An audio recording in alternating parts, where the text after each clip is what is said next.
اعوذ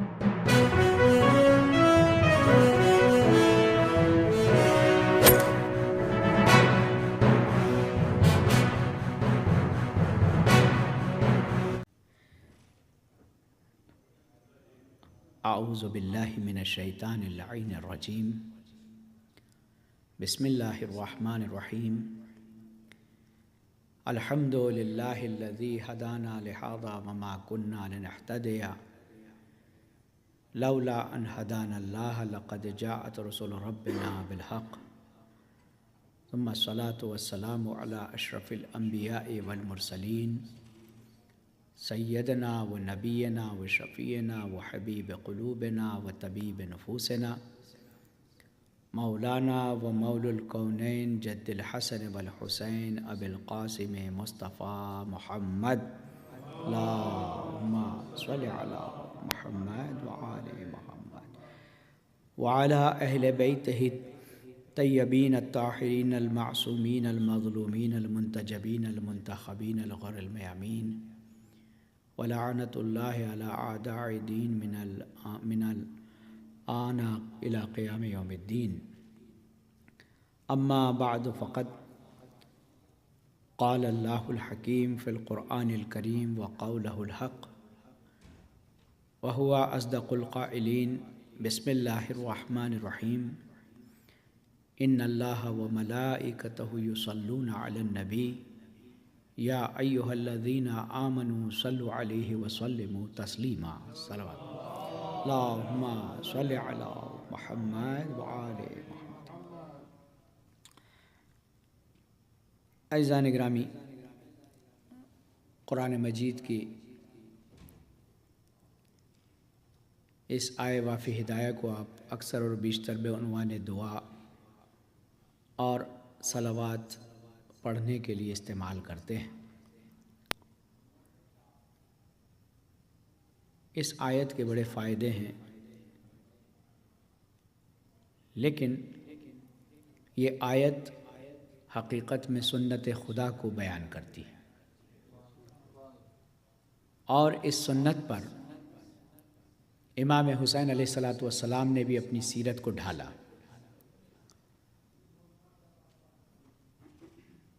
بات کسی چیز پر عمل کروانے کی ہے۔ عمل کروانے کا حکم کون دے رہا ہے؟ خدا۔ عمل کس کو کرنا ہے؟ جو اپنے آپ کو ایمان والا سمجھتے ہیں، اور اس عمل میں ایمان والوں کو چھوٹا نہیں سمجھنا چاہیے، بلکہ ان سے بڑے بھی اور ان سے زیادہ بھی اس پر عمل کرتے ہیں۔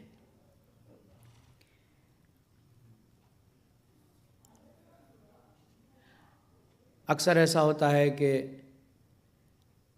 آپ اس میں ڈونیشن دیجئے، تو یہ بات کہنے کے لیے کہنے والے کا خود عامل ہونا شرط ہے۔ حضرت موسیٰ پیغمبر سے خداوند عالم نے کہا کہ موسیٰ مجھے انسان کا گوشت چاہیے۔ موسیٰ بستی میں ایک ظرف لے کر ایک ایک دروازے پر جاتے اور کہتے کہ، بلکہ بات یہاں سے شروع ہوتی ہے کہ حضرت موسیٰ سے کسی نے دعا کے لیے کہا کہ موسیٰ میرے اولاد نہیں ہے، آپ میرے لیے دعا کرنا اولاد کی، یا اللہ سے پوچھنا کہ میرے نصیب میں ہے بھی یا نہیں۔ موسیٰ نے کہا کہ تمہارے نصیب میں اولاد نہیں ہے۔ ایک فقیر آیا اور آنے کے بعد اس نے کہا کہ میں بھوکا ہوں، میرا پیٹ بھرنے کے بدلے میں جو چاہو گے وہ ملے گا۔ اس شخص نے اس کو کھانا دیا اور کہا کہ تم نے ابھی کہا تھا کہ جو چاہو گے وہ ملے گا، تو کہا بے شک، بولو کیا چاہیے؟ اس نے کہا مجھے اولاد چاہیے۔ کہا کہ بے شک ملے گی۔ اس نے اللہ سے دعا کی اور اس کی اولاد ہو گئی۔ اس نے موسیٰ کو پکڑ لیا کہ موسیٰ تم نے تو کہا تھا میرے نصیب میں اولاد نہیں ہے، ایک کھانے کے بدلے میں اس فقیر نے میرے لیے دعا کی اور میرے اولاد ہو گئی۔ موسیٰ طور پہ پہنچ گیا کہ خدایا تو نے میری بستی میں مجھے برا بنوا دیا، مجھ سے کہہ دیا۔ کہا کہ دیکھو موسیٰ، نہ ہونا اور بات ہے اور ہونے کی وجہ اور بات ہے۔ اس کے نہیں تھی نصیب میں، لیکن میں نے ایسا نہیں ہے کہ کسی کے نصیب کو بنے بہت طریقے سے دوسرے راستے ہیں۔ ہوتا ہے نا کہ جب انسان گناہ گار ہوتا ہے اپنے لیے دعا کرتا ہے تو قبول نہیں ہوتی، لیکن کوئی دوسرا اس کے لیے دعا کر دے تو اس لیے قبول ہوتی ہے کہ اس کی زبان سے تو گناہ نہیں کیا اس نے، جس نے دعا کی ہے اس کی زبان سے اس نے تو گناہ نہیں کیا۔ تو موسیٰ جب یہ آرگیومنٹ کرنے لگے، گفتگو کرنے لگے، تو حکم ہوا کہ موسیٰ ساری باتیں چھوڑو، کل انسان کا گوشت چاہیے مجھے، انسان کا گوشت لے کر آنا۔ موسیٰ بستی میں آ گئے، دروازہ کھٹکھٹایا، کہا موسیٰ کیسے آنا ہوا؟ کہا کہ آپ سے کچھ چاہیے۔ بولا ضرور، بولیے کیا چاہیے؟ کہا کہ ذرا اپنا گوشت کاٹ کے دے دیجئے۔ تو دروازہ بند ہو گیا کہ موسیٰ کیسی باتیں کرتے ہو صبح صبح۔ ہر دروازے پہ جا کے یہ کہا کہ مجھے تمہارا گوشت چاہیے، انسان کا گوشت چاہیے، اللہ کو چاہیے۔ کسی نے اس میں گوشت نہیں ڈالا۔ موسیٰ پریشان کہ اب میں گوشت کیسے لے جاؤں گا، کیا لے جاؤں گا؟ جنگل میں چلے گئے، بیٹھے ہوئے تھے، وہ کیا دیکھا کہ وہی فقیر کہ جس کی دعا سے اولاد عطا ہو گئی تھی وہ بیٹھا ہوا ہے۔ اس نے کہا موسیٰ کیوں منہ لٹکائے بیٹھے ہو، آخر کیا بات ہو گئی؟ کہا کہ اللہ کو انسان کا گوشت چاہیے تھا، پوری بستی گھوم گیا، صبح سے شام ہو گئی، کسی نے اپنا گوشت مجھے نہیں دیا۔ تو اس فقیر نے کہا موسیٰ تم نے بھی اس میں کچھ نہیں ڈالا، تم نے بھی اس میں کچھ نہیں ڈالا، اگر اللہ کے لیے تو پہلے سے تم دو، اس کے بعد کوئی آگے بڑھے گا۔ جب تک آپ خود عامل نہیں ہوں گے اس وقت تک کچھ ملنے والا نہیں۔ اس کے بعد اس فقیر نے کہا کہ موسیٰ بتاؤ کیسا گوشت چاہیے، شاید خدا کو میرے ہاتھوں کا گوشت پسند ہو۔ اس نے ہاتھ کے حصے سے گوشت کاٹ کے دے۔ پھر کہا کہ شاید یہ پسند نہ ہو، ہاتھ کے اس طرف سے گوشت پسند ہو۔ وہاں سے دیکھتے دیکھتے اس نے اپنے گوشت سے اس برتن کو بھر دیا۔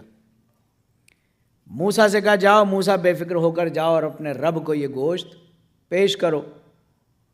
موسیٰ پہنچے، کہا کہ موسیٰ اب تو دیکھ لیا کہ میں نے اس کی دعا کیوں قبول کی، اس کی دعا کو تم نے دیکھا کہ کیوں قبول کی۔ جب میرا نام آیا تو ایسے عرفا جن کو ہم فقیر اور غریب سمجھ رہے ہوتے ہیں، خدا کے یہاں پر مال سے کنیکشن کا کوئی تعلق نہیں۔ کس کے پاس مال ہے اور کس کے پاس مال نہیں ہے، اللہ کے نزدیک تو ہم سبھی فقیر ہیں، انتم الفقراء۔ تو عزیزان گرامی، پروردگار عالم جب آل محمد کے لیے، خود نبی کریم کے لیے صلوات کی بات کر رہا ہے تو ایسے نہیں کہ آپ سے کہہ دیا، وہ حق رکھتا ہے، وہ حکم دے سکتا ہے، لیکن پہلے وہ اپنا حصہ ڈال رہا ہے۔ ان اللہ بالتحقیق، ضروری انا جو آتا ہے جب بات میں کسی کو کسی وزنی بات کو کہنا ہوتا تو کہتا ان اللہ بالتحقیق، بے شک اللہ و ملائکتہ، اور اس کے ملائکہ، یصلون علی النبی، اپنے نبی پر صلوات بھیجتے رہتے ہیں۔ ماضی کا صیغہ نہیں ہے کہ بھیج چکے یا بھیج دیا یا بھیج کے ختم ہو گیا، بلکہ استمرار کا صیغہ ہے۔ یصلون علی النبی یا ایھا الذین آمنوا، اے ایمان لانے والو، صلو علیہ وسلموا تسلیما، صلوات پڑھ دیں، اللہم صل علی محمد وآل محمد۔ تو اپنے حبیب کے سلسلے میں، ان کی آل کے سلسلے میں پروردگار عالم پہلے اپنا حصہ ڈال رہا ہے، خالی حکم نہیں دے رہا بلکہ پریکٹیکلی۔ اور یہ وہ واحد عمل ہے کہ جس میں خدا آپ کے ساتھ ہے۔ ہر عمل میں ہم نبی کے ساتھ کہتے ہیں قربتاً الی اللہ، قربتاً الی اللہ، کہ ہم ابھی ہمارے عمل کی ہمیں پتہ نہیں کہ اللہ سے قریب ہوں گے بھی یا نہیں، لیکن جس میں خود اللہ آپ کے ساتھ شامل ہو تو اس میں قربت کی کوئی دعا کی اور جگہ گنجائش ہی باقی نہیں، کہ خود کہہ رہا ہے. اور انا تاکید کے لیے انا و انا لکنا لیت اللہ کچھ حروف صفت مشبہۃ بالفعل ہیں کہ جو امپورٹینس بڑھا دیتے ہیں کلام کی. پروردگار عالم کہتے ہیں بے شک اس میں شک نہ کرنا، آل محمد کے سلسلے میں، اپنے نبی کے سلسلے میں شک نہ کرنا، کیونکہ اللہ اور اس کے ملائکہ اپنے حبیب پر درود بھیجتے ہیں. یا ایھا الذین آمنو، اب جس کو خدا آمنو صاحبان ایمان کہہ کر خطاب کر دے تو عزیزان گرامی ان کے ایمان کی گارنٹی ہے یا نہیں؟ جن کو خدا، اب خدا یہ چانس دے رہا ہے، ہمیں اپرچونٹی دے رہا ہے کہ ہم اپنے آپ کو پکا ایماندار ثابت کریں، تو اس کے لیے کیا کرنا ہوگا؟ اور ملائکہ کو کیوں کہا؟ ایسا نہ سمجھنا بھائی اللہ سے تو ہم سمجھتے ہیں عبد اور معبود کا رشتہ ہے، لیکن ملائکہ کہاں بیچ میں آ گئے؟ کہا ملائکہ کم سے کم گناہ نہ کرنے میں تو تم سے افضل ہیں، کہ وہ کہ جو گناہ بھی نہیں کرتے اور ہر وہ بات کہ جس کے لیے ان کو کہہ دیا جاتا ہے اس پر عمل کرتے ہیں. اللہ کے حکم کے سوا کوئی حکم نہیں مانتے. یہ نہیں کہ ہماری طرح کہ بھائی خدایا اب نماز میں تو ابھی ٹائم ہے کھانے کمانے چلا جاؤں، نہیں، یہ وہاں بھی نہیں جاتے. یہ اگر رکوع میں ہے تو رکوع میں، قیام میں ہے تو قیام میں، سجدے میں ہے تو سجدے میں. تو پروردگار عالم کہتا ہے کہ بھئی ہم کیا آپ سے اچھے لوگ بھی کرتے ہیں. کبھی کبھی ہوتا ہے نا کہ بھئی آپ بھی دیجئے ڈونیشن، آپ کیا دیکھیے وہ صاحب جو ہیں ان کو ثواب کی ضرورت بھی نہیں، لیکن پھر بھی وہ جو ہے ثواب کماتے ہیں. ہوتا ہے نا بہت سے لوگ بہت ثواب کماتے ہیں. تو پروردگار عالم کے ان ملائکہ کو کسی چیز کی کوئی وہ نہیں ہے خواہش، لیکن اگر یہ صلوات بھیجتے ہیں تو میری عبادت کو چھوڑ کے اگر صلوات بھیجتے ہیں تو اس کے یقینی معنی یہ ہے کہ اس عبادت کے کم سے کم ہم وزن تو ہے یہ عمل. صلوات بھیجے محمد و آل محمد، اللہم صلی علی محمد و آل محمد. تو امام حسین علیہ السلام کی سیرت بھی، اور اس آیت کی ایک میں اور خوبی بتاتا چلوں کہ اگر آپ کو نیند نہیں آتی ہے، بہت سے لوگ ہوتے ہیں ان کو نیند نہیں آتی، آپ یہ آیت پڑھیں آپ کو سکون سے نیند آ جائے گی. اور اچھی بھی ہے. ان اللہ و ملائکتہ یصلون علی النبی یا ایھا الذین آمنوا صلوا علیہ وسلموا تسلیما. صلوات بھیجے محمد، اللہم صلی علی محمد وآل محمد. تو امام حسین علیہ السلام کی اور ہمارے دیگر ائمہ کی یہ سیرت رہی ہے کہ ہر نیک عمل میں آگے سے آگے پہلے خود کا حصہ ڈالا ہے. واقعہ کربلا میں بھی آپ دیکھیے، واقعہ کربلا میں بھی یہ نہیں کہ خدا جو ہے تمہاری قربانی چاہتا ہے، اس قربانی میں اپنے نوجوان بیٹے سے لے کر 6 ماہ کے بچے تک کی قربانی کو حسین نے عملی طور پر پیش کیا. ایسا نہیں تھا کہ مثلا اسیری کے لیے کہہ دیا ہوتا کہ بھئی ٹھیک ہے آل نبی کو چھوڑ دینا، بقیہ کسی کو اسیر کرنا چاہو. نہیں، جہاں پر فضہ اسیر ہو کر گئی وہاں پر زینب بھی اسیر ہو کر گئی. تو یہ وہ خاندان، یہ وہ گھرانہ ہے کہ جس نے عمل صالح میں اپنے حصے کو سب سے زیادہ رکھا، سب سے زیادہ رکھا. بے شک یہ ان کے حوصلوں کو پست کر سکتا تھا، یہ حوصلوں کو پست کر سکتا تھا، لیکن کہ بھئی اگر ان کا خود کے خاندان کے لوگ کہاں ہیں، لیکن خاندان کے لوگوں کا جذبہ بتا رہا تھا کہ جاں نثارہ نے حسینی جو کہہ رہے تھے کہ خبردار، لگتا ہے کہ ہر بنی ہاشم کل اپنے آپ اپنی قربانی پیش کرنے کے لیے تیار ہو چکا ہے، جوان سے لے کے بچے تک. ایسا نہ ہو کہ ان سے پہلے ہماری قربانی ہو جائے، ہم رسول خدا کو کیا منہ دکھائیں گے. تو عزیزان گرامی،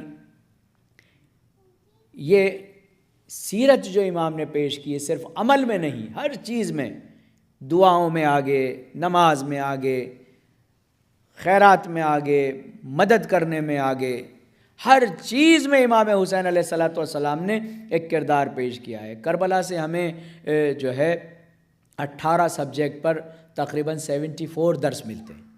انشاءاللہ کبھی وقت رہا، زندگی نے وفا کی تو ضرور اس پر بحث ہوگی کہ 18 موضوع پر 74 درس جو ہے کربلا سے ہمیں ملتے ہیں. اور ایسے درس کے جن کے باب کھولے جائیں تو ہماری پوری زندگی ایک سبجیکٹ پہ ہی پوری ہو جائے. ایسی چیزیں امام نے ہمیں ایسا بنا کر پیش کر دیا کہتے ہیں نا کہ چھری کی دھار سے کٹتی نہیں چراغ کی لو، بدن کی موت سے کردار مر نہیں سکتا۔ ایک شعر مجھے یاد آ گیا، صلوات پڑھے محمد وآل محمد، اللہم صلی علی محمد وآل محمد۔ کہتے ہیں کہ وہ معرکہ تا حشر نہ بھولے گا زمانہ، وہ معرکہ تا حشر نہ بھولے گا زمانہ، خیبر پہ اکیلا اسد اللہ کا جانا، اور مشق لیے نہر پہ عباس کا آنا، وہ باپ کا قصہ تھا یہ بیٹے کا فسانہ، در قلعے کا گر حیدر کرار نے توڑا، دیواروں کو لوہے کی علمدار نے توڑا۔ نہر فرات پر نیزوں سے اس طرح سے سپاہیوں کو کھڑا کیا گیا تھا جیسے لوہے کی دیوار بنانا، کہ خبردار کہ کوئی بھی اس طرف سے جو ہے نہر فرات تک نہ آ جائے۔ در قلعے کا گر حیدر کرار نے توڑا، دیواروں کو لوہے کی علمدار نے توڑا، ایسا تو زبردست کوئی شعر نہیں ہے، عباس کے تو نام میں بھی زیر نہیں ہے، عباس کے تو نام میں بھی زیر نہیں۔ صلوات پڑھ محمد اللہ علی یا علی یا۔ تو بے شک کہ یہ وہ افراد ہیں کہ جنہوں نے ذرہ برابر کسی کے جذبے کو نہ پست ہونے دیا نہ سست ہونے دیا، اور اس کی وجہ یہی ہے سیرت ابا عبداللہ الحسین کہ ہر جگہ ہر چیز میں آگے مسلم بن عقیل کو رخصت کر چکے تھے، لیکن جب مسلم بن عقیل کی شہادت کی خبر امام عالی مقام کو ملی تو طریقہ کار وہی کہ قافلے کو روک دیا گیا، مسلم کی بچی کو بلایا، اور اس بچی کو آپ اندازہ لگائیے کہ کس طرح سے امام حسین علیہ الصلاۃ والسلام نے یتیم پروری کی ہے، کہ جس سے ہر جانثار کو اس بات کا یقین ہو گیا کہ ہم رہیں یا نہ رہیں یہ گھرانہ ہمارے بچوں کو بڑی اچھی طرح سے رکھے گا، یعنی دنیا اور آخرت کی بے فکری۔ آپ اندازہ لگائیے امام حسین علیہ الصلاۃ والسلام کی سیرت نے اکثر اور بیشتر ہم اور آپ تاریخ اسلام کو اب آج کل پڑھنا بہت کم ہو گیا ہے، بہت کمی سے پڑھا جاتا ہے۔ میں چاہتا ہوں کہ آپ کو 4-5 نقطے اپنے تھوڑے سے موضوع سے ہٹ کے اگر آپ صلوات پڑھیں محمد و آل محمد پر، اللہم صلی علی محمد و آل محمد۔ تاریخ کہتے ہیں اس باسکٹ کو کہ جس میں آپ پھول چنتے ہیں یا کوئی بھی چیز سلیکٹ کر سکتے ہیں، اس بکیٹ کو کہتے ہیں تاریخ۔ اور تفسیر اور تاریخ کے اپنے معنی ہیں۔ تاریخ کی امپورٹنس اور اہمیت یہ ہے کہ قرآن کا 1/3 سبجیکٹ تاریخ ہے۔ ہسٹری جو ہے قرآن کا 1/3 سبجیکٹ ہے۔ قرآن کے میں نے عرض کیا تھا 3 سبجیکٹ ہیں، 1/3 سبجیکٹ توحید ہے، 1/3 سبجیکٹ احکام ہے، اور 1/3 سبجیکٹ تاریخ ہے، کہ جس میں یہ پتہ چلتا ہے کہ حامان کون تھا، شداد کون تھا، نمرود کون تھا، انہوں نے جو ہے انبیاء کے ساتھ کیا کیا، قوموں کے حالات، قوموں کے احوال، یہ تمام کی تمام چیزیں۔ قرآن مجید بہت ہی انٹرسٹڈ تاریخ ہے، آپ اگر کبھی اس کا مطالعہ کریں، بس فرق یہ ہے کہ آپ تفسیر کے ساتھ کریں، ورنہ آپ اندازہ لگائیے کہ قرآن نے جو مثالیں پیش کی ہیں، یہ قرآن نے تقریباً 2000 مثال بیان کی، یعنی اتنا مزاج سے آپ کو کوئی میں بات کہتا ہوں اور اس سے پہلے کوئی مثال دے دیتا ہوں، یا بات کہنے کے بعد مثال دیتا ہوں، آپ کے لیے وہ بالکل آسان ہو جاتی ہے اس کو سمجھنا۔ آپ نے دیکھا ہوگا کہ سورہ زخرف کارن کے لیے جس کو بھٹا کہتے ہیں، کارن کے لیے جو سورہ آیا ہے، پروردگار عالم اس میں مومنین کے صفات بتا رہا ہے کہ مومنین کو ایسے منظم ہونا چاہیے۔ اس کے دانے کتنی خوبصورتی سے لگے ہوتے ہیں، سب سے بڑے دانے نیچے ہوتے ہیں، اس سے چھوٹا دانہ اوپر ہوتا ہے، اس سے چھوٹا اور اوپر ہوتا ہے، اور وہ بتاتا ہے کہ دیکھو مومنین کو بھی ایسے ہی کہ جو بڑے ہیں ان کی ذمہ داریاں زیادہ ہونی چاہیے، ان کے کام بھی زیادہ ہیں، ان کی ذمہ داریاں بھی زیادہ ہیں، اور ان کو بہت ہی ایک دوسرے سے مل کے رہنا چاہیے۔ کارن میں جب 1-2 دانے نکل جاتے ہیں تو پھر وہ ڈھیلے ہو جاتے ہیں، تو اتحاد کو بیان کر رہا ہے کہ دیکھو اپنی صفوں میں سے کسی کو نکلنے نہ دینا، ایسا نہ ہو کہ آپ کی زبان کی کڑواہٹ جو ہے کسی کو آپ کی صف سے نکال دے، ایسا نہ ہو کہ وقت پر اس کی مدد نہ کرنا اس کو آپ کی صف سے نکال دے، اس کی ضرورت کو شاید پورا نہ کر پائیں لیکن کم سے کم دلاسا تو دیا ہی جا سکتا ہے۔ تو یہ نظام اور یہ جو بیان کیا گیا ہے کہ مومنین کو کتنا منظم و ویل ڈسپلن ہونا چاہیے، اس کی مثال قرن کی دی ہے۔ جب رسول اللہ کو آ کر کفار مکہ نے دھمکی دینی شروع کی اور ڈرانے لگے تو پروردگار عالم نے سورہ عنکبوت کو نازل کر دیا۔ عنکبوت کہتے ہیں اسپائڈر، مکڑی کا جالا۔ اب وہ ایسی چیز تو نہیں ہے کہ آپ اس زمانے میں نہیں دیکھ سکتے، صرف اس زمانے میں ہوتا تھا، آج بھی دیکھ سکتے ہیں۔ اس کی مضبوطی کو آپ آج بھی دیکھ سکتے ہیں کہ کتنا مضبوط ہے۔ جب کفار مکہ نے آ کر ڈرایا تو اللہ کہتا ہے کہ اے میرے نبی، ان کی طاقت تو اس مکڑی کے جالے سے بھی زیادہ مضبوط نہیں ہے، سمجھ رہے نا، اس سے بھی کمزور ہے۔ پھر اس کے بعد قوم عاد، قوم سمود، بڑی بڑی قوم عاد یعنی عمود سے بنا ہے عاد، اور عمود کہتے ہیں پلر کو۔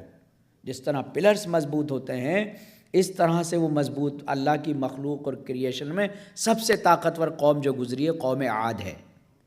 خدا کہتا ہے کہ ہم نے ہمارے نبی کے مقابلے میں ایسی مضبوط، جس کو پلر کہہ کے پکارا جاتا تھا، ہم نے اس قوم کو بھی نیست و نابود کر دیا، تباہ اور برباد کر دیا۔ قوم سمود کو تباہ اور برباد کر دیا۔ اے میرے نبی، یہ کچھ نہیں ہے، ان کی طاقت تو مکڑی کے جالے سے بھی زیادہ نہیں ہے۔ تو آپ اندازہ لگائیے کہ جو ضرب المثل دی گئی ہیں، جو مثال دی گئی ہیں، تو قرآن مجید میں آپ ہسٹری کو پڑھیں گے تو ہسٹری اس لیے نہیں ہے، یعنی دوسری کہانیاں اس لیے سنائی جاتی ہیں کہ سلا دیا جائے، قرآن کی کہانی اس لیے سنائی جاتی ہے کہ جگا دیا جائے۔ ایک صلوات پڑھیں محمد و آل محمد پر، اللہم صلی علی محمد و آل محمد۔ چونکہ اللہ کا کلام ہے، اللہ کسی چیز کو بیان کرتا ہے، وہ اس چیز کو بیان کر رہا ہے کہ جس کو اس زمانے کے لوگ بھی نہیں جانتے تھے۔ زلیخا اور یوسف کے بیچ میں کیا ہوا، اس زمانے کا انسان، اس محل میں کام کرنے والے نہیں جانتے تھے، لیکن سینکڑوں سال بعد جو ہے خداوند عالم اپنے قرآن میں اس داستان کو آپ کے لیے ایسے بیان کر رہا ہے جیسے آپ کے سامنے فلم چل رہی، اور ان تمام چیزوں کو آپ کے عقیدے کو مضبوط کرنے کے لیے۔ آج بھی ہیں کمزور عقیدے کے لوگ، کیونکہ لیکن ہم شکر گزار ہیں کہ آل محمد کے چاہنے والے۔ جب زلیخا نے یوسف پر ہاتھ ڈالا تو یوسف نے کہا کہ زلیخا خدا دیکھ رہا ہے۔ اس نے کہا یوسف مجھے معلوم ہے خدا دیکھ رہا ہے، لیکن میں نے پردہ ڈال دیا اس کے منہ پہ۔ ایک بت رکھا تھا اس کمرے میں، اس کے چہرے پر کپڑا ڈال کر کہتی ہے کہ میں نے پہلے انتظام کر دیا ہے۔ تو یوسف نے کہا کہ کاش تو اس خدا کے بارے میں جانتی جس کے بارے میں میں جانتا ہوں، کہ جس کے لیے یہ پردے کچھ بھی نہیں۔ اور یہ اس بات کی دلیل ہے کہ قرآن میں سینکڑوں سال بعد یہ واقعے کا نقل ہونا اس بات کے لیے۔ زلیخا سے یوسف نے جو سوالات کیے کہ زلیخا تو نے اپنا یہ حال کیا کر لیا، جب یوسف جوان ہوئے اور زلیخا کا بالکل حال برا ہو گیا، زلیخا تو نے کیا کر لیا، تو اپنے زمانے کی سب سے خوبصورت خاتون تھی۔ کہا کہ بس یوسف تمہارے لیے میرا یہ حال ہو گیا۔ کہا کہ میرے لیے یہ حال کیوں ہو گیا؟ کہا یوسف میں نے آج سے پہلے ایسی خوبصورت آنکھیں نہیں دیکھی تھی، آج سے پہلے تم جیسا حسین نہیں دیکھا تھا۔ تو جناب یوسف نے فرمایا کہ زلیخا جب تو مجھے دیکھ کر تیرا یہ حال ہوا ہے تو اگر تو آخری نبی کو دیکھ لیتی تو تیرا کیا حال ہوتا۔ اس کا مطلب جناب یوسف کے لیے بھی فخر یوسف جو تھے وہ کون تھا؟ آخری نبی تھے۔ اور آخری نبی کے لیے فخر کون ہے؟ یوسف زہرا، حضرت مہدی دی آخر الزمان عجل اللہ تعالیٰ فرجہ الشریف محمد والا۔ تو بس یوسف سے کہا کہ یوسف تم نے صرف ذکر کیا تھا، زلیخا سینکڑوں سال آگے کی دنیا میں چلی گئی، اس کے دل میں آخری نبی کی محبت آ گئی۔ اب یوسف زیب نہیں دیتا کہ اس کا حال ایسا رہے۔ یوسف اس کے لیے دعا کرو، ہم اس کی جوانی کو پلٹائیں گے۔ حضرت یوسف علیہ السلام نے دعا کی، ایک معصوم کی محبت میں، ایک معصوم کے ذریعے سے دعا کی جا رہی اور خداوند عالم قبول کرنے والا۔ تو جبھی تو رسول اللہ نے یعنی فرمایا کہ حسن اور حسین جنت کے سردار ہیں، بلکہ فرمایا جوانان جنت کے سردار ہیں، کیونکہ جنت میں بوڑھے جائیں گے ہی نہیں، جنت میں بوڑھے جائیں گے ہی نہیں۔ اب یہ جو لوگ الزام لگاتے ہیں کہ ارے آپ کیسی باتیں کرتے ہیں، آل محمد سے محبت والا جنت میں جائے گا، کیونکہ جنت میں جانے کا پہلا ٹکٹ، پہلا ریزرویشن جوانی ہے، اور وہ جوانی اسی کو ملے گی کہ جس کے دل میں ان کی محبت ہوگی۔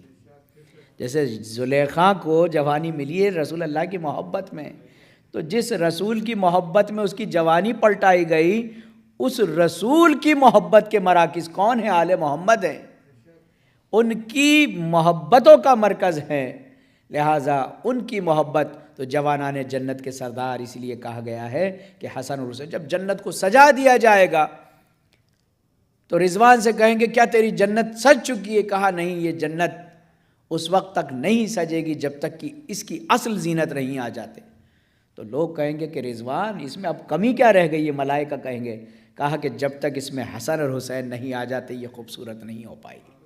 آپ اندازہ لگائیے کہ اس کے لیے کہ رسول اللہ نے ان کو سردار بتایا ہے۔ عزیزان گرامی، ایسے ہی معاملہ نہیں ہے کہ اگر سردار سے میں دور رہوں یا ان کا بغض کروں یا ان کی اذا سے دور رہوں، عزیزان گرامی یہ مسئلہ مسلکوں کا نہیں ہے، یہ مسئلہ انسان کی خود فلاح اور زوال کا ہے۔ تو تاریخ بہرحال بیان کرتی ہے، تاریخ کے 5 حصے ہوتے ہیں۔ پہلا حصہ جو تاریخ کا ہے وہ ہے سوانح، جس میں ہم لوگوں کی بایوگرافی کو لکھا جاتا ہے۔ اس زمانے میں ایران میں یہ شغل بہت زیادہ، یہ آرٹ، یہ اسکل بہت زیادہ ڈیولپ تھی کہ کسی کے لیے لکھا جائے تو لوگ کیا کرتے ہیں، جیسے آج کل ہوتا ہے نا کریڈٹ ریپیئر، کہ کریڈٹ ریپیئر میں بھائی کچھ ایسا کرو یہ میرا کریڈٹ صحیح ہو جائے، کرتے نہیں کرتے؟ تو ایسے لوگ اپنے بگڑے ہوئے باپ دادا کا کریڈٹ صحیح کراتے تھے۔ تاریخ میں کہتے ہیں بھائی تھوڑا خوبصورت سی ان کی ہسٹری لکھ دو، ان کی لائف لکھ دو تاکہ ہمیں آئندہ شرم نہ آئے کہ ہمارے دادا جان ڈاکو تھے، سمجھ رہے نا؟ تو ڈاکو تھے، تو برے لوگوں کو بھی اپنے بروں کی فکر تھی کہ کچھ طرح، تو اس زمانے میں یہ اسکل ڈیولپ ہوا اور لوگوں کی سوانح کو لکھنے کا شوق تھا، اور اس کو لکھنے کے لیے آپ کے پاس ڈیٹا کا ہونا ضروری تھا۔ تو آج جو یہ ہمیں تاریخ ملتی ہے، تاریخ کس کے ساتھ کیا ہوا، لوگ کہتے ہیں ایسے کیسے ممکن ہے کہ آپ کو برتھ بھی معلوم ہے اور ڈیتھ بھی معلوم ہے اور کتنے بچے تھے، کب شادی ہوئی، کہاں ہوئی؟ تو ایسا نہیں ہے، اس زمانے میں بھی لوگوں کو اپنی انفارمیشن رکھنے کا شوق تھا۔ تو ہسٹری کا وہ پارٹ اس کو سوانح کہتے ہیں۔ ہسٹری کا دوسرا پارٹ جو ہے وہ ہے بلدان۔ بلدان یعنی کسی بھی شہر کی انفارمیشن، کسی بھی شہر کی، بلد شہر کو کہتے ہیں، اور بلدان یعنی شہروں کی جمع ہے۔ شہروں کی انفارمیشنز جو ہوتی تھی کہ یہ شہر جو ہے گرم ہے، سرد ہے، بارش ہوتی ہے، کیا حالات رہتے ہیں، لوگوں کا مزاج کیا ہے، ان تمام چیزوں کی ایک انفارمیشن ہوتی تھی، اور اس میں اس شہر میں کتنی نہریں ہوتی ہیں، کتنے تالاب ہوتے ہیں، کتنے کنویں تھے، زمین کا مزاج کیا تھا، پہاڑی علاقہ تھا، ان تمام چیزوں کی انفارمیشن اس میں ہوتی ہے بلدان میں۔ تیسرا ہوتا ہے تخطیط۔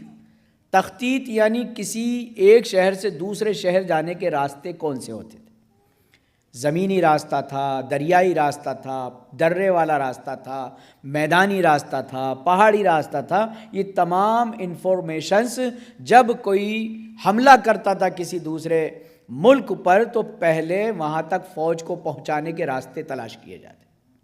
لہٰذا ہسٹری کا یہ پارٹ ڈیولپ ہوا، اور اسی وجہ سے آج ہمیں پتہ ہے کہ امام جو گئے ہیں کون کون سی منازل پہ گئے، کون کون سی منزلوں پہ گئے، تو یہ اس دور کا مزاج تھا شروع سے۔ لہٰذا تیسرا تخطیط۔ چوتھا جو پارٹ ہوتا تھا وہ چوتھا پارٹ ہوتا تھا مغازی۔ چونکہ پہلے جو ہے یعنی کوئی ٹورسٹ ویزا نہیں ہوتی تھی کہ ٹورسٹ کے لیے آپ چلے گئے، پہلے قومیں ایک دوسری جگہ جو جاتی تھیں یا تو پانی ختم ہو جانے پر جاتی تھیں، یا بہت زیادہ بیماری اور بڑھ جانے پر جاتی تھیں، اور یا پھر حملے ہوا کرتے تھے۔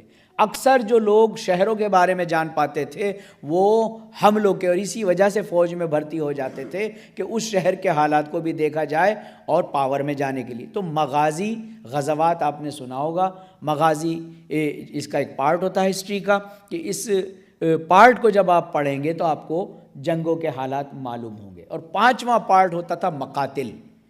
مقاتل میں یہ ہوتا تھا کہ جب جنگیں ہوتی تھی تو کچھ انفارمیشن والے اس لیے بھیجے جاتے تھے کہ وہ یہ دیکھیں کہ ہماری طرف والے کس طرح مرے اور اس طرف والے کس طرف مرے، یعنی تمام رپورٹنگز کی جاتی تھی تاکہ بتایا جا سکے کہ کس کو کیا ریوارڈ ملنا چاہیے، اس نے جنگ کا نقشہ پلٹ دیا، اس نے فلاں صاحب کو قتل کیا۔ تو یہ تمام کی تمام چیزیں جو ہے ہسٹری کے لیے کارگر ہوتی تھی. 5 چیزیں تھیں. انشاءاللہ میں سمجھتا ہوں اب جب کبھی آپ مجلس سنیں گے تو آپ کو یہ معلوم ہوگا کہ یہ جو پڑھا جا رہا ہے یہ ہسٹری کا کون سا پارٹ پڑھا جا رہا ہے. ہمیں اپنے بچوں کو کسی بھی چیز کے، کیونکہ ہسٹری 1/3 سبجیکٹ ہے قرآن مجید کا، اس سلسلے میں جاننا ہمارے لیے ضروری ہے. تو لہٰذا تاریخی عنوانات کو جب دیکھا جائے تو تاریخی عنوانات میں ان چیزوں کا ہونا اور جاننا ضروری ہے. اور مقاتل میں اب یہ جو مسئلے کھڑے ہوتے ہیں کبھی کبھی، بہرحال میں ان موضوعات پہ گفتگو نہیں کرتا ہوں کہ صاحب یہ ہوا ہوگا یا ہوا نہیں تھا، یہ نہیں تھا ہوا تھا اور کربلا میں یہ ہوا تھا. یہ سب عبث بات ہے. کیوں؟ کیونکہ کربلا میں صرف اور صرف ہسٹری کا جو پارٹ چل رہا تھا وہ مقاتل چل رہا تھا. کربلا میں صرف اور صرف مارنے اور مرنے کی انفارمیشن لکھی جا رہی تھی، اس کے علاوہ کی انفارمیشنز کو نہیں لکھا جا رہا تھا.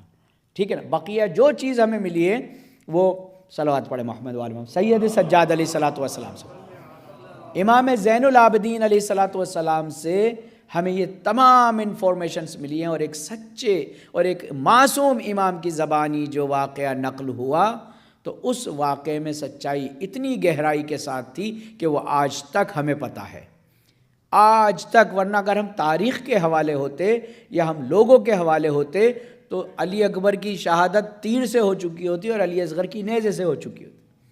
لیکن نیزے سے جناب علی اکبر کی شہادت کا ہونا، تیر سے جناب علی اصغر کی شہادت کا ہونا اور امام حسین کا تہ تیغ کر دینا، یہ تمام چیزوں کی سچائی اور گہرائی ہمیں جو معلوم ہوئی ہے وہ ہمارے اور آپ کے چوتھے امام سے معلوم ہوئی. امام زین العابدین علیہ الصلوۃ والسلام، اللہم صلی علی محمد وعلی محمد. ایک کامیاب امام. ہمارا ہر امام کامیاب ہے، لیکن امام کا جنگ نہ کر کے کامیابی کی دلیل کہ جس کو یزید چاہ کر بھی نہیں ہرا سکا. امام حسین علیہ الصلوۃ والسلام کو سمجھ رہا تھا کہ میں نے قتل کر دیا. میں نے بات رکھی تھی کہ یا تو بیعت کر لو اور یا پھر سر دے دو. تو اب اس میں لوگ کہتے ہیں کہ صاحب یزید جیت گیا، یزید کی فتح ہوئی. میں ان صاحبان عقل سے اور اس طرح کے خرد سے یہ پوچھنا چاہتا ہوں کہ اگر 2 لوگوں کا مقابلہ ہو رہا ہو، ایک دروازے کے اس طرف ہو اور ایک دروازے کے اس طرف ہو، ایک چاہتا ہے دروازے کو کھولنا اور دوسرا چاہتا ہے دروازے کو بند رکھنا. اب اگر دروازہ نہ کھلے تو بظاہر تو لوگ کہیں گے جی کوئی نہیں جیتا، ٹائی ہو گیا، برابر ہو گیا، چونکہ وہ باہر سے زور لگا رہا ہے یا اندر سے زور لگا رہا ہے. لیکن حقیقت یہ ہے کہ جو دروازہ بند رکھنا چاہتا وہ جیت گیا، چونکہ وہ دروازہ کھولنا چاہتا تھا، طاقت لگا لی، دروازہ ہلا بھی نہیں، کھلا بھی نہیں.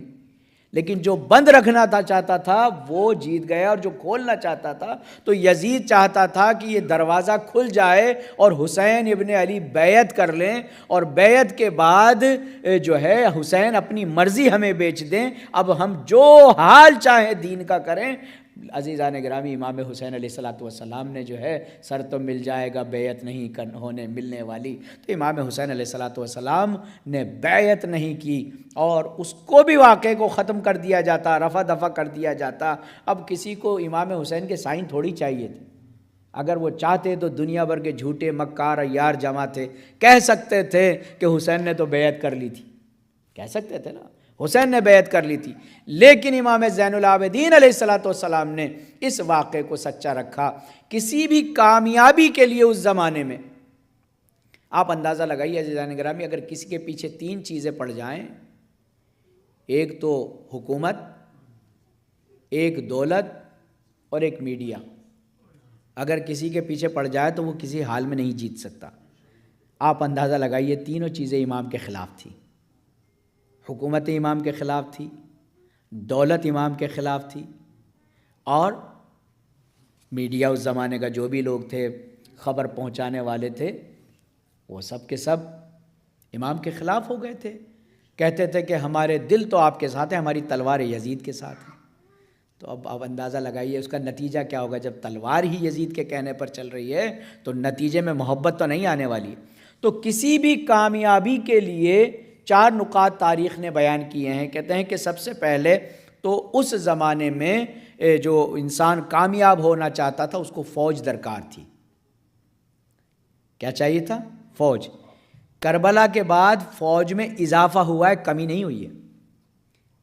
جب دیکھ لیا کہ اب امام تو رہے نہیں، اب کیا ہے، اب تو بس بھرتی ہو جاؤ خوشی میں، اور جو لوگ راستے میں بھی ملے تھے کوفے سے وہ بھی چلے گئے اور فوجی بن گئے۔ بہت سے لوگ، پہلے ایسا نہیں تھا مزاج کے کوئی فوج نہیں، مزاج یہ تھا کہ ہر آدمی اپنے پاس تلوار رکھتا تھا، جو جس کی طرف کھڑا ہو جاتا تھا وہ اس کی فوج کہلاتا تھا۔ اور کوفہ تو مشہور تھا، اس کو بنایا ہی کینٹ کے حساب سے تھا، 20,000 کمانڈوز ہمیشہ آمادہ رہتے تھے وہاں پہ، انہی کی آل اولاد جو ہے کوفے کی تھی۔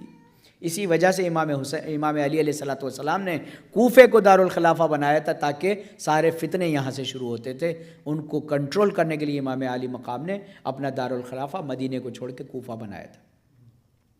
تو کہتے ہیں سب سے پہلے کیا چیز چاہیے آپ کو؟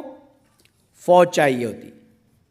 کہتے ہیں کہ جہاں پر فوج درکار ہوتی ہے اس کے لیے مقابلے میں یزید کے پاس تو فوج تھی، اس کے سارے سرداروں کے پاس فوج تھی، سارے فوجی دستے وغیرہ تھے، اور اس کے بعد جو انہوں نے غارت کی ہے مدینے اور جو ہے مکہ میں قتل و غارت کیا ہے۔ امام زین العابدین کے پاس کیا تھا؟ فوج ایسی ہوتی ہے جو آپ کی حفاظت کرے۔ امام زین العابدین کے پاس بیویاں ہیں اور بچے ہیں، وہ بیوائیں ہیں، کہتے ہیں کہ 10 سے 18 بیویوں کو بیان کیا جاتا ہے، اور 150 کے قریب بچے تھے جو اصحاب کے تھے، یا جن کو کوفے میں امام حسین کی محبت میں ان کے والدین کو مار دیا گیا تھا۔ یہ تمام بچے امام زین العابدین کی ذمہ داری تھے۔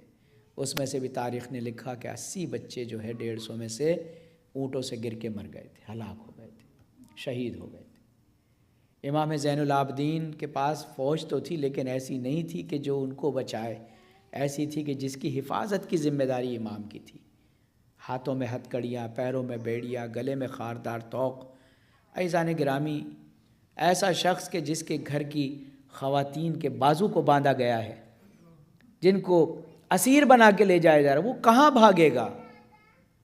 لیکن یہ دشمنی اور کینے کی انتہا تھی کہ کربلا سے کوفہ اور کوفہ کے شام کے سفر میں ہمارے اور آپ کے چوتھے امام کو، اس کے بعد اگر سید سجاد نے حسین کے نام کو باقی رکھا ہے تو یہ کامیاب ترین سردار ہے، یہ کامیاب ترین سردار ہے کہ جس کے پاس فوج کا نام و نشان نہیں، لیکن ذکر حسین کو مٹنے نہیں دیا، جس نے یاد حسین کو، مقصد حسین کو مٹنے نہیں دیا۔ دوسرا کہتے ہیں کہ اقتدار کے بل، انسان اپنی کامیابی ظاہر کرتا ہے اقتدار کے بل۔ امام نے اقتدار تو نہیں تھا، لیکن ظلم کے خلاف آواز اٹھانے میں کوئی کمی نہیں رکھی۔ آپ چوتھے امام کے خطبات جو کوفے میں دیے ہیں، جو شام میں دیے ہیں، کوفے میں دیے جانے والے خطبات میں اکثر ذکر امام حسین کا ہے، اس وجہ سے کہ لوگوں نے امام حسین کو بھلا کر خارجی کہہ کے پکارنا شروع کر دیا تھا، کہ کسی خارجی نے، اس زمانے میں عربوں کے نزدیک خارجی یعنی کوئی غیر عرب، غیر دین والا خارجی کہہ کر پکارا جانا تھا، تو ایسے میں لوگوں کو یہ باور کرانا کہ وہ خارجی نہیں تھا بلکہ یہ وہی تھا جس کو تم نے 18,000 خط لکھ کر بھیجے تھے۔ اب عزیزان گرامی، گھڑی گھڑی موت کا خوف سامنے ہو، بار بار شمر اپنا تازیانہ دکھاتا ہو، ماں بہنوں کا ساتھ ہو، یتیم بچے ہوں، اسیری ہو، اور خاندان کو تہہ تیغ کر دیا گیا ہو، ایسے میں اپنی بات بنوا لینا، یہ شیر دل سید سجاد کا کام تھا۔ تیسرا کہتے ہیں کہ شان اور شوکت ہوتی ہے انسان کو کامیابی دلوانے والی، کہ کسی گھرانے کے اعتبار سے شان و شوکت۔ عزیزو، ہر جگہ امام کو روحانی طور پر ضعیف بنایا جا رہا تھا، بچوں پر صدقے کے خرمے پھینکے جا رہے تھے، لوگ جو ہے ان یتیم اور اسیروں سے دعا کی کر رہے تھے، ان پر صدقات پھینک رہے تھے۔ تو امام زین العابدین علیہ السلام نے ایسے ماحول میں کہ جہاں پر حقیر بنا کر پیش کیا جا رہا تھا، وہاں شوکت اسلام کو بچا لیا۔ کوئی تاریخ نہیں لگتی کہ سید سجاد نے کسی بچے کے لیے پانی مانگا ہو، کسی گھر والے کے لیے کھانا مانگا ہو، اور اگر کچھ مل جاتا، اس کے علاوہ کہتے ہیں کہ گوہر، لال و گوہر دیے جا رہے تھے، لوگوں کو انعام، جھولیاں بھر دی جا رہی تھی۔ یہ سید سجاد تھے جنہوں نے لال و گوہر تو نہیں دیے، لیکن اگر ایک خرما بھی کسی بچے کی مدد کو آ گیا تو اس کو دعا ضرور دیے۔ اگر پانی آیا تو ظرف آب پہ ہاتھ رکھ کے کہہ دیا کہ سکینہ پہلے دعا کرو ان کے لیے، پھر بعد میں پانی پینا۔ یہ واقعات آپ سن چکے ہیں، جانتے ہیں۔ تو سید سجاد کے سلسلے میں اور اگر دیکھا جائے تو اپنی بات کو منوانے کے لیے اس وقت جو کام کیا جا رہا تھا وہ کام یہ تھا کہ گردنوں پر تلواریں رکھ کر اپنی بات منوائی جا رہی تھی۔ اپنی بات کو منوانے کے لیے گردنوں پہ تلواریں رکھ دی جاتی تھی کہ ہمارا ساتھ دو گے یا حسین کا ساتھ دو گے۔ ایسے میں ایک طرف تلواریں رکھی جا رہی تھی، یہاں پر تلوار رکھوائی جا رہی تھی کہ گردن کے پہ تلوار ہے، شمر کا تازیانہ ہے، ماں بہنوں کی اسیری ہے۔ ان تمام خوف کے باوجود سید سجاد نے اپنے خطبوں سے اپنی بات پہنچا دی، اپنی بات منوا لی کہ ہم خارجی نہیں ہیں، ہم آل رسول ہیں۔ چاہے وہ کربلا ہو، کوفہ رہا ہو، چاہے وہ شام رہا ہو۔ امام زین العابدین علیہ السلام نے اس کے علاوہ فرمایا کہ اپنے آپ کو مظلوم، کہتے ہیں کہ ظلم کر کے اپنی بات کو لوگ منوا رہے تھے، امام نے ظلم سہ کر اپنی بات کو منوایا۔ امام نے فرمایا کہ میں مظلوم ضرور ہوں، مجبور نہیں ہوں۔ شمر سے کہتے تھے عابد نہ سمجھنا بیمار، مردہ چاہوں تو جلا دوں وہ مسیحا میں ہوں۔ یعنی امام نے اپنے آپ کو مجبور نہیں کہا، امام مجبور نہیں ہوتا۔ امام نے کہا کہ ہم مظلوم ہیں، میں مظلوم ہوں۔ لوگ ظلم کر کے اپنی بات منوا رہے تھے، امام مظلوم بن کر اپنی بات کو منوا رہے تھے۔ عزیزو، اگر امام کی مظلومیت نہ ہوتی تو دلوں پر یہ باتیں اثر بھی نہ کرتی۔ اس زمانے کے لوگوں کے دل و دماغ بدل گئے تھے۔ منصب کا لالچ دیا جا رہا تھا، صرف لالچ دیا جا رہا تھا۔ تاریخ نے لکھا ہے کہ یزید نے کسی وعدے کو پورا نہیں کیا، جس کو بھی وعدے دیے گئے تھے وعدہ پورا نہیں کیا۔ جبکہ امام حسین علیہ السلام نے عمر سعد سے کہا تھا کہ میں جنت میں تجھے بشارت دیتا ہوں اگر تو اس قتل سے، مجھے کوئی بھی قتل کرے، لیکن عمر سعد اگر تو اپنے ارادے بدل لے گا تو میں وعدہ کرتا ہوں میں تجھے بہشت میں جگہ دلواؤں گا۔ اس نے کہا کہ فرزند رسول مجھے نقد چاہیے، ادھار نہیں چاہیے۔ جنت کس نے دیکھی؟ تو اب اندازہ لگائیے کہ جس کا ایمان کا یہ درجہ ہو کہ جس کو جوانان جنت کا سردار کہہ رہا ہو کہ میں ذمہ داری لیتا ہوں کہ میں تمہیں بہشت دلواؤں گا، اور وہ کہہ رہا ہو کہ مجھے تو نقد چاہیے، مجھے یہاں پر مجھے رئی کی حکومت ملنے والی ہے۔ امام نے کہا تجھے وہ حکومت کبھی نہیں ملے گی، بلکہ اس کے بدلے میں امام حسین علیہ السلام نے فرمایا تھا کہ میں اپنے باغ بغبغہ کو تجھے دے دوں گا۔ ایک بہت مشہور باغ تھا جس کے لیے معاویہ نے پوری زندگی تباہ کر لی تھی، حسین سے خرید نہیں سکا تھا۔ وہ باغ مولا کائنات فاطمہ زہرا سلام اللہ علیہ کو رسول اللہ نے دیا تھا تحفے میں۔ 7 باغ تھے اسے۔ یہ فدق ودق کیا ہے؟ یہ تو مسئلہ ان کی حق کی بات تھی، ورنہ رسول زادی کے لیے سب چیزیں اہمیت نہیں۔ اس باغ بغبغہ کو دینے کا امام حسین علیہ السلام نے وعدہ کیا، لیکن اس نے کہا کہ فرزند رسول بس اب مجھے رائی کی حکومت ملنے والی ہے۔ اس رائی میں بھی آج بھی فرزندان رسول کی ہی حکومت ہے۔ حضرت جو ہے امام حسن مجتبیٰ کے فرزند ہیں شاہ عبدالعظیم حسنی، ان کی حکومت ہے شہر رئی میں بھی، ان کو کسی کو نصیب نہ ہو سکی۔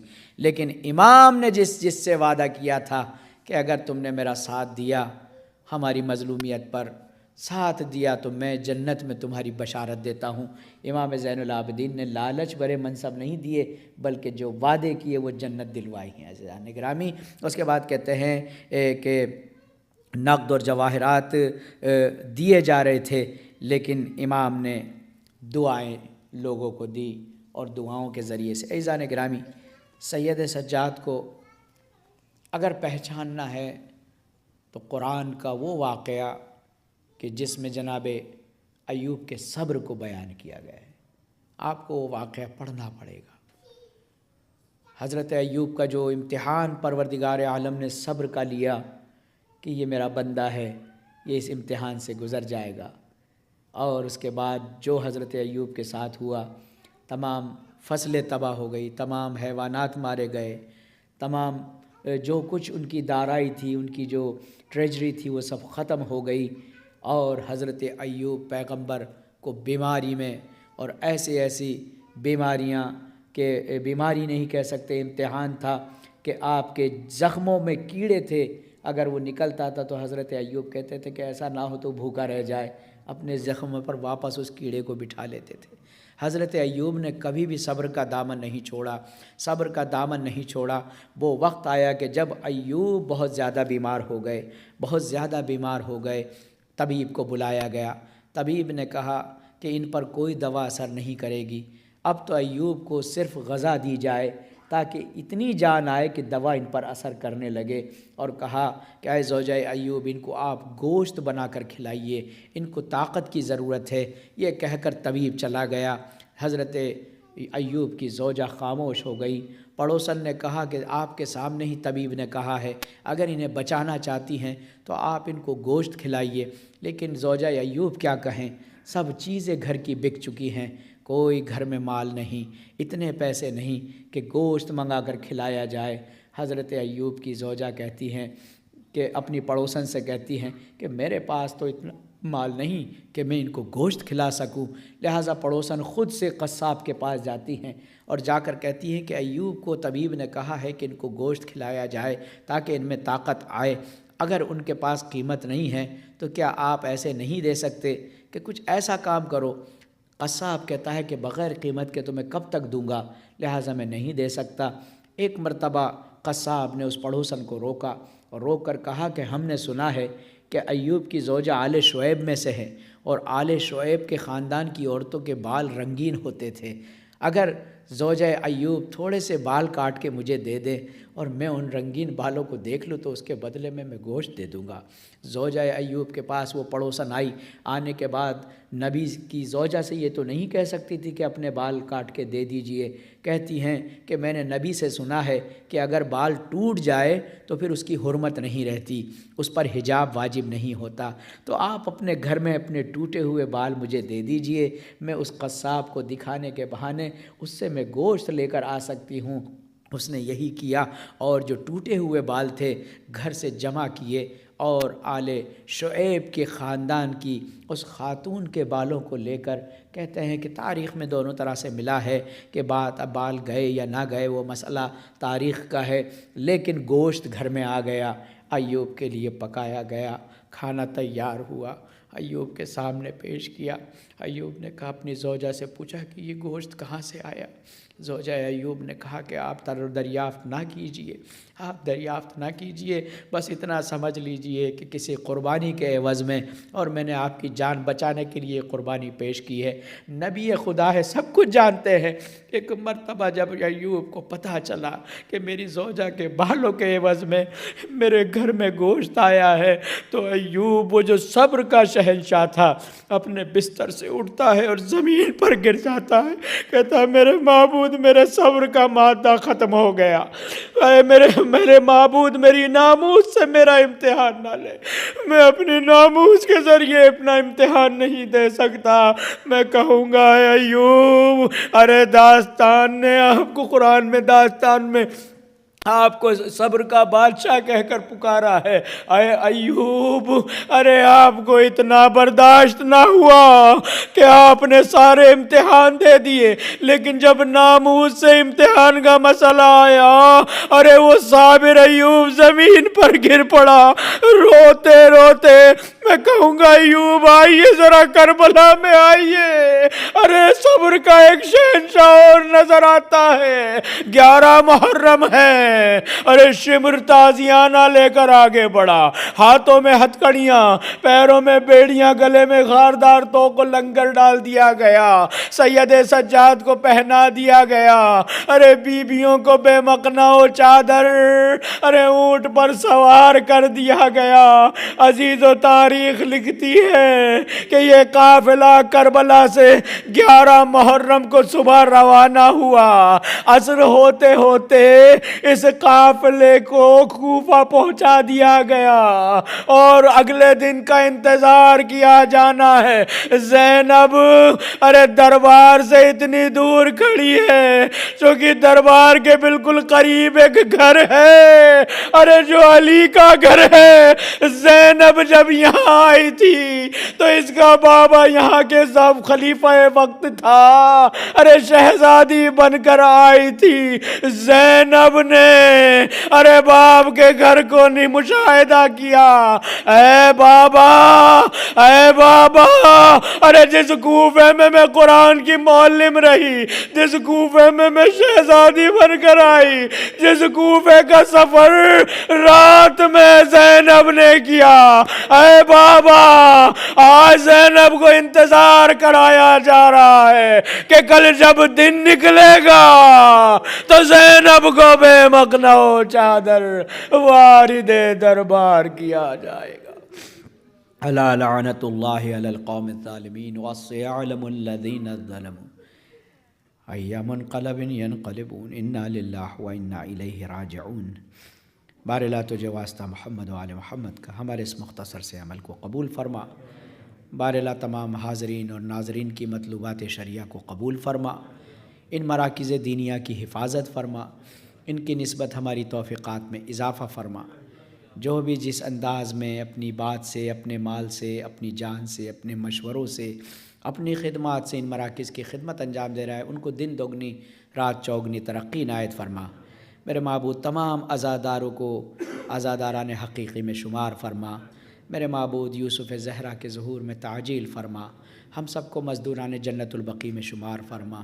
میرے معبود تمام مومنین کی جان مال عزت آبرو کی محافظت فرما۔ دنیا کے جس بھی خطے میں عزادار عزاداری کر رہے ہیں ان کی حفاظت فرما۔